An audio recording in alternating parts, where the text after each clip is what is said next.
parce que le responsable Pastef Bignona démb dafa def sorti à parler. muy le dégguma nga ne responsable Pastef Bignona parce qu'il se réclame toujours de Pastef le ministre Yankhoba Diémé démb nee na il ne reconnaît plus son parti parce que le don de soi pour la patrie moom loolu la appliqué ba dugg ci biir gouvernement bi ndax li mu wax yeey na la c'est une pertinente question Mohamed. Oui. Je pense que tu es sur la scène politique depuis longtemps. Et ki ngay wax noonu yaakaar naa ni yàgg nga ko seetaan à la télé. D'abord su daan ñëw invité dans une émission. Il se fait accompagner par toute une équipe. Nit ñi di ko filmer depuis l'entrée jusqu'à ba keroog bu muy toog ci plateau bi. Hier on n'a pas vu ça. L'homme il a la joie de vivre, n'est-ce pas? Avec un sourire qui ressemble un peu au sourire de El Malik. Mais hier le sourire l'avait quitté. Le sourire l'avait abandonné. Hier, malgré la climatisation, l'homme a transpiré comme pas possible. Moi, j'avais même fait un petit post pour dire, dites à Moustapha Diop de Walfadjri de mettre la climatisation en marche. Il y a quelqu'un qui transpire sur son plateau. C'est parce que quoi? L'homme qu'on connaissait, il n'était pas celui-là qu'on a vu à la... waaw ki ñu xam ak ki ñu seetaan démb ci plateau Walfadjri dafa wute maanaam il y a problème ba waa ji dafa amoon bouffée de chaleur di ñàkk alors que la clim était là en marche xam nga lu tax dafa doon waxtaan ak sa conscience et sa conscience lui dit que du noonu parce que man dama doon wax sax il peine même à se convaincre lui-même à plus forte raison convaincre ñi nga xamante ne yow dakkoo leen jàng ganoo leen a muus n'est-ce pas nit ñi xam nañ dafa ne il a choisi la patrie plutôt que la personne je crois quelque chose comme ça le parti oui dem na wax ça personne aussi quoi moi je pense que moom nit ñi buñ ko xamee c'est dans le cadre d'un parti politique Pastef moo ko jox responsabilité fal ko coordonnateur du département de Bignona n'est-ce pas oui Pastef moo ko tab président du conseil départemental de Bignona Pastef moo falu à la magistrature suprême ñu xool ci département de Bignona un militant de Pastef ñu jël ko en tant que premier responsable mooy coordonnateur de Pastef Pastef boobu président Sonko def déclaration ne ñi nga xamante ne dañoo falu ministre de la République ba pare dañu amoon beneen dombo tànk nañu démissionné ci benn il s'est exécuté non oui ah oui mu tànn nekk président ministre de la République bàyyi bële n'est-ce pas est-ce que boobu jamono lan moo tax opposé wul naan Ousmane Sonko ñett dama ko bàyyi parce que nee na directive yi il ne se retrouve pas dans les quais pourtant moom moo ko ne nañu bàyyi benn il l'avait fait non autre chose dafa wax ni moom c'est une chance pour Bignona. Et une chance pour la Casamance. Une chance pour la Casamance. Pendant que fële nit ñi ñu ngi wax c'est une honte pour Bignona. C'est une honte pour la Casamance. xam nga ay nit ñoo booloo yow ñu fal la. nga fàtte ni ki ñoom la nga jàpp ne loolu yow la yow sa mérite la. Parce que man il y a quelqu'un qui m'avait dit de son cabinet. daf leen a wax ni que est-ce que yéen xam ngeen chance bi ngeen am ñu ne ko ban chance la mu ne mu côtoyer Non, c'est-à-dire que il dit à quel du cabinet, est-ce qu'il mesure chance ñoom bu ñu am de le côtoyer en tant que ministre quoi. Côtoyer. Oui. Donc tu vois que c'est l'enfant béni en fait quoi. Oui, Maintenant, c'est-à-dire ils doivent s'en réjouir parce que il côtoie un ministre. Alors que ku muy waxal noonu kooku mën na ko doon mën na ko. mën na nekk aussi ministre de la République. Ok. Je pense que voilà quelqu'un boo xamante ne xam nga dans les formes de leadership il y a ce que l'on appelle le leader opportuniste maanaam koo xamante ne dafay jàppee ñeneen ñi comme une occasion de les utiliser ba accéder am li nga am ba pare tu peux t'en débarrasser. Vous voyez. bëri na ci politiciens yi de. fii moom il est le coordonnateur de PASTEF il était le coordonnateur de PASTEF Bignona. Oui, je vais venir.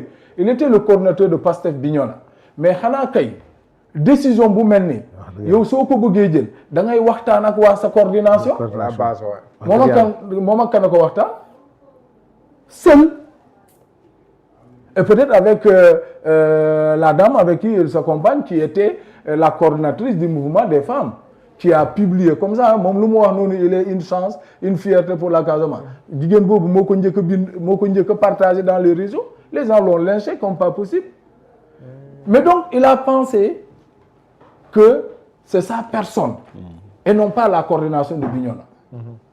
Une décision bu mel nii si tu ne prends pas les gens comme une bête électorale mais au moins respect bi nga war a jox nit ñi mooy ñoom ñoo la fal coordonnateur nga delloo leen njukkal ne leen situation bii nii am na lu ci seen xalaat nit ñi joxe seen avis mais defu ko mu dem moo tax kenn topp ko personne ne l'a suivi et vous voyez ça pose tellement moi je n'ai pas reconnu l'homme je vous dis que moom il a des problèmes même pour se convaincre nee na dañoo désigné woon ñu war a dem rencontrer le PM donc dont les Daouda Ngom Birame Souleye et autres n'est-ce pas nee na moom dafa woo Daouda Ngom pour laaj ko lu tukkee ci seen waxtaan pour lan la pour mu mën a jël ses responsabilités yaa ngi dégg mu naan grand boubou bi ci biir auto bi la ko sol pour lan la pour gaawantu voilà avant qu'il ne soit forclos bu mu wooyee Daouda Ngom wax ko lu mu ko wax ba pare est-ce que woo na son leader qui est le président Ousmane Sonko pour wax ko moom lu mu fas yéene defu ko kooku il est allé à l'encontre de l'orient de la ligne tracée par le parti bi balaa boobu dafa def communiqué naan PASTEF du bokk ci gouvernement bi ku fa dem sa bopp nga fa demal waaye du tur parti bi nga fa kii quand je l'ai entendu dire qu'il est ministre de PASTEF moi je me demande de quel PASTEF il parle.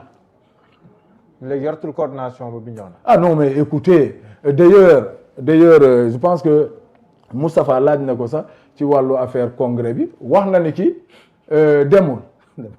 mais il était représenté. Non maa ngi ñëw xam nga quand il dit les représentants moi je suis très bien placé pour le dire gis nga waa Bignona ñu ngi may seetaan la délégation bu jógee Bignona dañ ma ne le secrétaire administratif le maire Alassane Diatta que je salue au passage certainement mu ngi ñuy seetaan daf ma ne honorable ñun ci contexte bii nii dañu bëgg a dem dans un élan unitaire ñun bu ñu sañoon dañuy bokk fu ñu loger c'est vrai que parti bi joxe na les moyens pour transporter la restauration ou l'hébergement des congressistes mais il n'y a pas quelque part foo xamante ne dañu ne bu ñu ñëwee fii la ñuy loger le maire là m'appelle ma ne ko laisse-moi travailler avec Sedidé j'ai trouvé quelque part un local où j'ai logé la délégation de Bignona. Ah yow yaa assuré loolu. man maa ko assuré ñoom d'ailleurs ils ont donc fait le coordonnateur n'y est pour rien. Ils ont fait des kii de remerciements qu'ils ont partagé dans les panels waa Bignona yëpp xam nañu n'est-ce pas ce que j'ai fait. Je l'ai fait parce que c'est mon parti. Je l'ai fait parce que c'est mes frères de parti qui viennent à Dakar man ma nekk Dakar ñu sollicité ma ci loolu li ma war a def mooy xar sama tànk tubéy pour exécuter ñoom voilà mettre les mains dans les bonnes conditions. Et c'est noonu également la def pour assurer la restauration. Et je remercie au passage un patriote du nom de Jean-Pierre aussi, Jean-Pierre Coly, qui a vu que initiative bi ni baax na, il est venu également me renforcer en amenant son soutien. Mais ñoom man li ma leen wax mooy dañ ma ne honorable ñun am nañoo montant là pour la restauration ma ne leen garder leen ko su ma demee ba sonn dinaa ñëw wax leen egg naa fii nii nag je suis à bout li ngeen mën a def pour ngeen nekk dans les conditions. donc Yacob moom il a participé. moo tax may ñëw xam nga da koo wax télé. Et il dit qu'il a été représenté. Man de la délégation était chez moi, n'est-ce pas? Et les gens là sont venus en leur nom, pas au nom de l'autre. Il n'y a pas quelqu'un qui s'est présenté là-bas comme étant mandaté par l'autre. Et je dis il est parti seul. Il n'est pas parti avec quelqu'un. Moom ak la dame là peut-être ñoom ñoo dem. Mais moi j'ai des gens ñoo xamante ne ñu bëri dañoo jortoon ne peut-être que ñoom dañuy ànd ak moom mais ils lui ont tourné le dos. Et même dans sa propre commune où il est le coordonnateur de Djibi Dione, c'est son cousin qui est le maire. Le maire est dans Pastef. Le maire est dans Pastef. Tous les gens qui sont venus de Bignona, il n'y a pas quelqu'un qui se réclame de lui. Il aurait pu dire tel m'a représenté. Nga gis ndax kooku il ne va pas faire une sortie pour démentir. Mais dire comme ça j'ai été représenté, il n'a pas été représenté. Donc aujourd'hui, celui qui va à l'encontre des orientations de la ligne tracée par le parti, il peut dire que il fait partie de Pastef.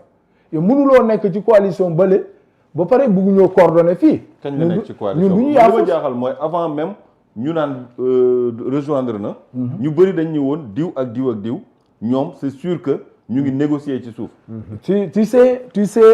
kañ ngeen am yéen ay suuf. tu sais man Bakary et bëri naa ci ay morom nous on a vu venir. depuis. Man en tant que député du département. Je ne peux pas te dire quand est-ce que j'ai échangé avec lui. Parce que am na loo xamante ne man su ma ko xamee je ne donne pas comment ça s'appelle l'impression d'être kii man damay taxaw parce que fu nga bëgg a dem comprendre ma damay joxe benn misaal bëri na gis nga jour bi Sonko waree ñëw à Ziguinchor. Le meeting kii la. Quel meeting? Le meeting Sonko dans ces tournées là les législatives. bu muy ñëw Ziguinchor. moom moo njëkkoon a bind nañu président Sonko day ñëw à Ziguinchor. léegi toute affaire cessante nañu jublu ci loolu. ma xëy le matin on me dit que un meeting dans son arrondissement. à Sindia. déggoon naa coow loolu. Et ñuy naan nit ñi non il faut que ñu dem il faut que ñu dem alors que c'est ce jour-là que Sonko vient. mun na la nekk 2 meetings. oui parallèle. non nee nañu mën nañu jógee après ci meeting boobu dem. à Ziguinchor. et c'est bi ñu andi fa coow bu dul jeex man foofu la ñu commencé di ma jéem a jaxase avec les gens tu vois mais malheureusement ils n'ont pas réussi leur mission moi je leur ai dit. Man en tant que candidat tête de liste dewuma ci meeting boobu je me consacre à la venue de mon leader le président Ousmane Sonko ku mu neex nga mere ma ku mu neex nga ñëw ànd ak man mais man je ne peux pas entendre le président Ousmane Sonko viens te man lay jàppale foofu dans la région ma dem ci beneen meeting. J'ai dit que mais ñii lan la ñu bëgg concrètement waa Bignona ñu ngi may dégg xam nga lan la ñu def. Ils n'ont fait que aller alimenter des rumeurs comme pour dire que man dama contre waa boor boobu waa Fogny et tout. Bon finalement moi j'ai dit que attention moi candidat dewuma foofu damay dem fi Sonko woote. Je dis le président du comité électoral attention ça ce n'est plus une affaire de coordination mais on est dans une phase de campagne yow yaa jiite le comité électoral man mënoo ma yóbbu. dem ci meeting boobu alors que j'attends le président Ousmane Sonko là on décale ça ñu ne mukk du fi amee un coordonnateur dina ko def alors que ton leader vient. Le même jour. Oui, le même jour.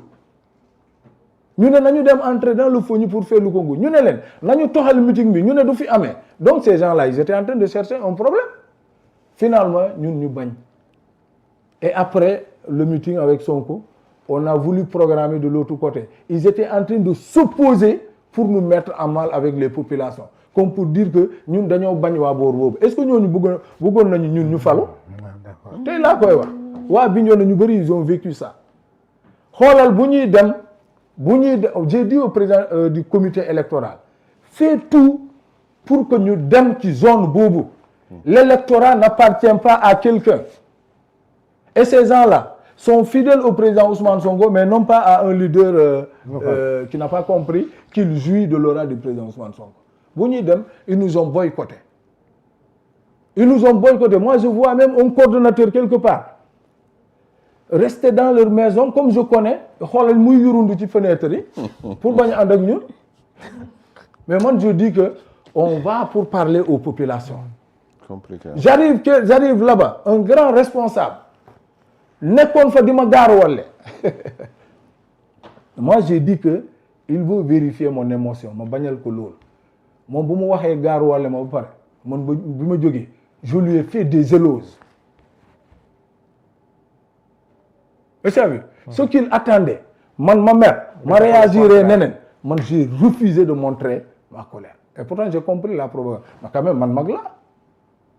Donc on a fait des meetings dans la zone, on est sorti de là-bas. Tout dernièrement, un coordonnateur d'une commune woote un meeting de ralliement, massification. Moom mu ñëw avec la coordonnatrice l'ex-coordonnatrice du MOSIP mooy ko ànd ak moom qui est sa chef de cabinet. Nous devons organiser un meeting dans la même commune. Ralliement vers Pastef. Oui, ralliement vers Pastef. Appelé par le coordonnateur de cette commune. Nous avons organisé en même temps un meeting. Toujours parallèle, même dans le même village. Wahuma c'est dans un autre village de la commune. Mais dans le même village. Comment un coordonnateur départemental ligue de fragiliser un coordonnateur communal? Ça va. xoolal ñun bëri na lu ñu mën a wax mais xam nga soo waxee des fois nit ñi dañuy jàpp ne waa Bignona xam nañu li may wax nii ah loolu c'est récent. Non, Pastef n'est pas un parti soudé hein vraiment yi ngeen di wax nii. Mais donc le coordinateur yow nga yor une coordination durant toute ton mandat tu ne peux pas réunir les gens autour de l'essentiel ça pose problème. Moi je lui ai toujours montré que man tant que yow la ñu fal man awuma problème boobu. Je peux me plaindre de la manière dont tu coordonnes, mais je ne mènerai jamais des actions pour fragiliser. On a souffert, mais on suivait. Aujourd'hui, il a fait son choix sans dire à la coordination de Bignona lan moo war a nekk suñu taxawaay ñun duñu ay bête électorale. On ne peut pas le suivre comme ça. Il a pensé que l'affaire, c'était une affaire simplement au niveau de Bignona. Parce que coordination bi nu ñu ko yore woon ay défente dafa bëri yoon alors que fii c'est une affaire au niveau national comprends nga bu ñu mesurer woon la gravité de ça du ñu doon xaar vraiment ñoom ñu jël yoon boobu. léegi yéen lan mooy doon léegi seen taxawaay puisque votre coordonnateur a pris chemin à part lan moo nar a nekk dans le futur votre non xam nga déjà moom il s'est auto-exclu je l'ai entendu hier difficile il est toujours de Pastef oui moom laay wax mais quelqu'un boo xamante ne parti bi dafa ne ku dem de l'autre côté yow yaa fa yóbbu sa bopp nga fa yóbbu waaye du tout parti bi nee nañu bokkuñu yow nga dem foofu lu ñu fay beneen coalition lañ fay waxtaane yow kon bokkatoo moom moo exclure boppam. mais maintenant le message bi mu joxe ni je suis toujours de Pastef cela insinue que. oui mais Pastef nar na nekk Pastef authentique Pastef bis Pastef je ne sais quoi mais dina am beneen Pastef. mais son leader son néo-leader là loolu la nekk di wax il est toujours de Pastef n'est-ce pas même s'il gère une coalition là-bas il dit qu'il est toujours de Pastef mais nous les choses ce n'est pas des déclarations mais les actes yi ngay poser. D'accord. L'acte est plus éloquent des fois que la parole. Le geste. Vous êtes des séparatistes, donc Pastef authentique, c'est les autres. Nous sommes des séparatistes. Quelqu'un l'a écrit sur sa page. Quelqu'un l'a écrit sur la page. En l'occurrence, Adjuma Sow. Oui, mais bon, moi je ne commente pas des décisions des gens yoo xamante ne ñëpp xam nañu li leen tax a jóg mooy fragiliser Pastef mooy réclamer wu toog bëgg a toog ci biir Pastef di fragiliser Pastef mais heureusement que les patriotes ils ont compris les patriotes ils ont compris que ñii nekkatuñu ci cause bi nga xamante ne ñun boobu moo ñu taxoon a jóg. Et tu vois, il a parlé de la jeunesse parce qu'il est une chance pour la jeunesse. Mais là, il a aider aux jeunes de Bignona pour nous liguer. Au contraire, le mouvement des jeunes, qu'on appelle la JPS, mais il était leur pourfendeur, je ne sais pas comment, leur opposant à la limite. Ils ne s'entendaient jamais avec ces jeunes. Les jeunes, la JPS de Bignona, à chaque fois, élection, ils ont des problèmes. La JPS, pour organiser activité, tu ne le vois pas. Il n'y a pas trop longtemps, la JPS a organisé un forum. Nous sommes responsables. On s'est déplacé ici, de Dakar, d'Em Bignona. Le coordinateur départemental, il n'y était pas. Et pourtant, à côté, quand le Mojib, avec la dame qui est son chef de cabinet, organise des activités, ce sont les activités du Mojib qui ont remplacé les activités de la coordination départementale. Nous-mêmes, on était en train d'asphyxier la coordination départementale. On était en train de rendre la coordination non vivante. On ne peut pas te dire quelle est l'activité coordination départementale d'accord organisée. Boudoul, Mojib m'a organisé activité, n'est-ce pas, n'est-ce pas, Gungel. Mais la JPS, fer de lance du parti, dañuy def activité duñ ko gis. D'accord. Dinañu wax élection présidentielle, le parti met les moyens, la JPS a un problème pour accéder aux moyens. Bon waxé ñu japp ni yow tu le rivalises. Mais en réalité, wa Bignona, ils savent très bien que comment le gars était en train de gérer la coordination et ce n'était pas bon. En homme d'État aussi, en homme d'État. Dem jox na un cours magistral sur l'homme d'État. Donc écoutez, lolu lay la parce que yeen da ngeen ñëw rek bëgg tek Mohamed ki kañ la ñëw au pouvoir ba mu nekk kañ la ñëw au pouvoir de la patrie. Mané kañ la ñëw au pouvoir ba mu nekk cet homme d'État là. Limitons quand même nos prétentions. Limitons nos prétentions. Ministre depuis 2 ans, 3 ans, presque. C'est quoi? Ba paré légui ñu jox ko ministère des forces armées.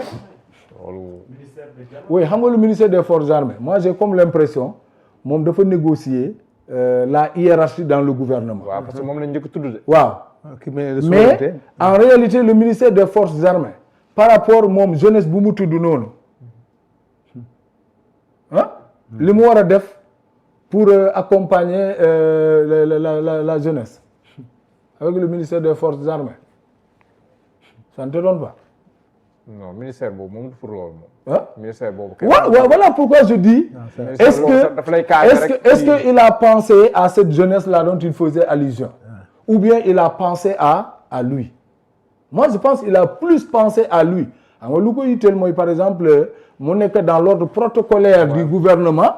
Koo xamante ne bu ñu jógee ci premier ministre xëy na ñu tudd la. C'est noonu la demee sax. Est-ce que c'est ça qui est important?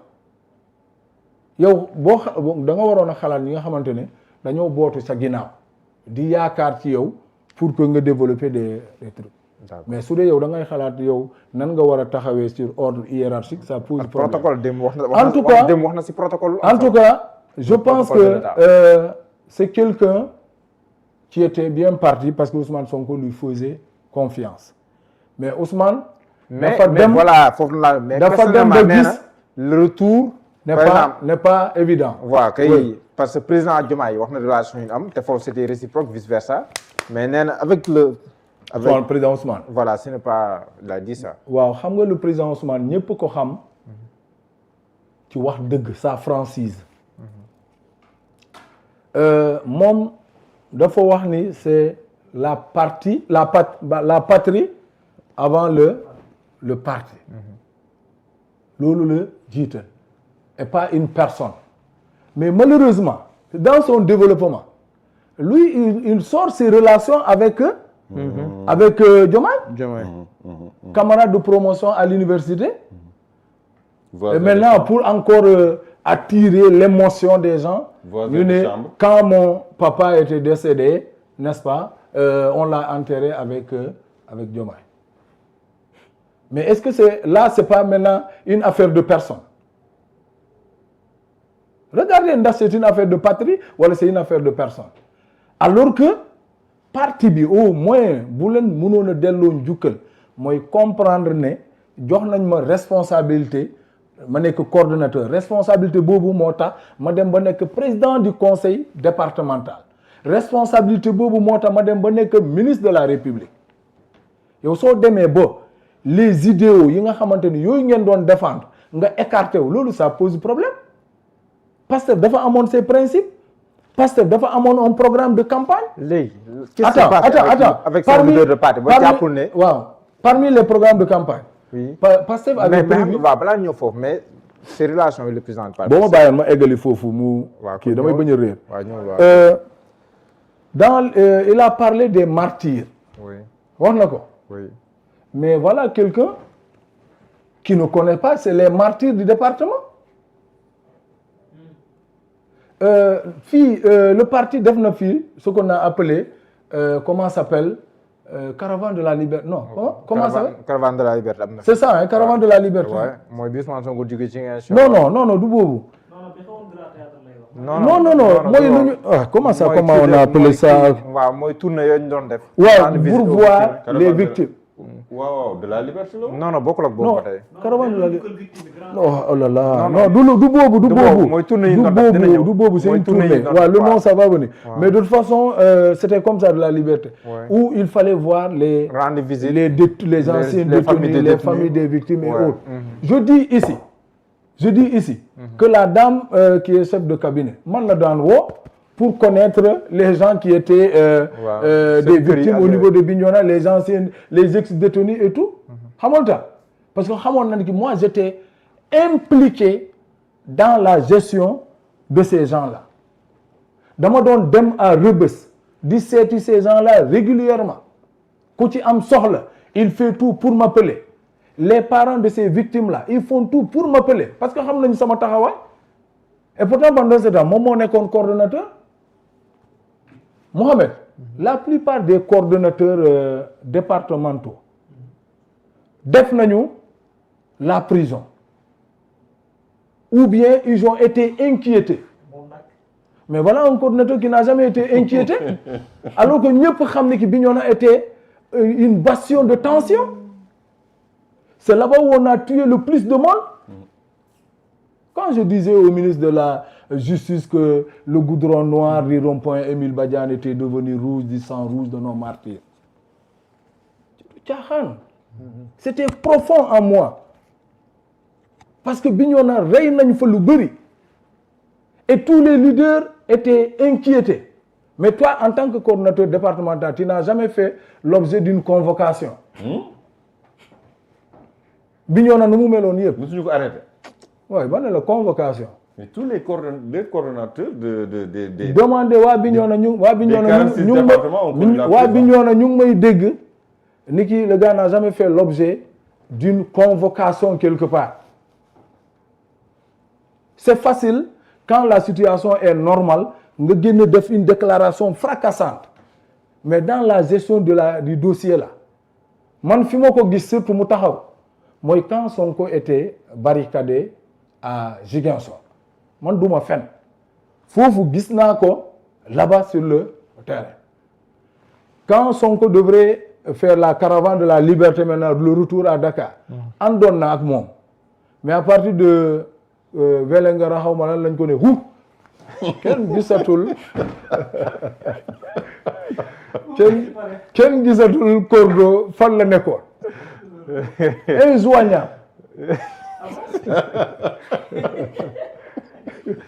Mais le retour bi mu doon xaar.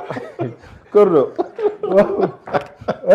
donc en tout cas daal loolu war na jaaxal ku nekk topp Sonko yow mu teg de. war na jaaxal ku nekk. nga nekk avec Sonko. et tu dis que man kuy egg ci Sonko. ci man ngay jaar balaa nga egg ci moom. yow ñu ne pup rek. mais quand tu dis que retour bi gis ko Sonko personnellement foo tamit est-ce que tamit amul lu mu reprocher au. il doit se demander. oui. xam nga déjà Sonko desalatu ko dara. je sais que moom wax na bu tudd C19 dafa amoon un mouvement de contestation contre lui n'est-ce pas. moi Dieu merci man bokkuma ci woon parce que moi j'ai toujours dit que dañu dem élection mu falu moom n'est-ce pas dama koy gunge je peux être mun naa bañ a d'accord ci manière bu muy gérer kii mais de là à créer une insurrection man ànduma woon ci loolu même malgré que amoon na ñoo xamante ne yow avec ton niveau intellectuel ngay ranger wu ci ginnaaw lu ma ne leen donc c'est une question de logique dem nañu élection n'est-ce pas waa Bignona fal ko man dama koy gunge ah ce qui était normal mais C19 boobu muy wax après le président Ousmane Sonko lui a pratiquement donné raison pour dire aux gens nañu ànd doon benn bootu ci ginnaawam n'est-ce pas di kii ñun ci ligne boobu la ñu topp président Ousmane Sonko moo dem ba kii ko mu nekk président du conseil département moom li mu bëggoon d'ailleurs mooy mu nekk député. loolu la bëggoon. oui président Ousmane Sonko bu sañoon. moom day nekk député. mais comme élection locale moo njëkk a ñëw. lui il a pensé que loolu su jëlul le conseil départemental day nekk une mort politique pour lui. kooku bu demee bu jógee fa ba dem nekk président de la République bu ne le retour xaw ma lan n'est pas évident xaw ma daal nu mu ko waxee. moi je dis que mais il parle de quel Sonko qui lui a donné raison en disant au C19 arrêtez leen Sonko qui a fait de lui mu nekk président du conseil départemental Sonko qui a fait de lui le ministre originaire de la zone man je crois que am na loo xamante ne da koo posé Sonko gis ni kii mu ngi koy bëgg a war looloo tax Sonko am taxawaay boobu. yow kan moo wax fii sànq ci assemblée nationale. quand Sonko disait que dëgg naa député yi xaw ma lan en commission am na ko ko wax. oui vous pensez que Sonko était obligé de communiquer comme ça parce que déjà les gens étaient en train de dire que qui il est pour qui yow tout ce temps là defuloo dara pour stopper naan nit ñi ni ngeen may waxal du loolu. kon Sonko loolu la doon junj. non bon on peut penser comme ça. parce que quand lui en tant que premier ministre. dit que moom da koy woo du ko jot. ah oui il a dit. kan mooy woo sa morom. Sonko moo koy woo du ko jot. ah bon moo tax xale yi xaw la. ah mais loolu la Sonko woo quelqu'un l'a rappelé ici tout à l'heure. baax na ci yow. waaw dama lay woo dama la mën a jot. man ki nga xamante ne mooy sa leader.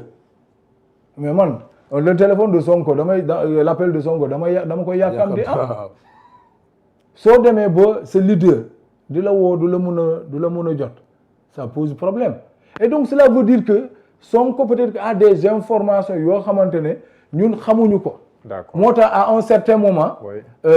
Il ne pouvait pas bénéficier des grâces de ce dernier. mais reconnaître que peut-être Sonko a fait de lui ce qu'il est. Hein. D'accord merci beaucoup. donc franchement bu ñu sañoon. du doon demee noonu. mais demee na noonu il devrait rester quelle que soit la situation parce que même s'il dit que c'est Diomaye moo ko andi au PASTEF. mais Sonko fexe na defal ko confiance. il a même dit quand Sonko devrait annoncer la nouvelle du retour moom la désigner et c'était vrai kooku defu ko confiance jox na ko confiance lan la def ba confiance boobu deñ. c'est la question. c'est ça la question. d'accord merci beaucoup honorable on a mbégte lool dalal la yow moom mbégte la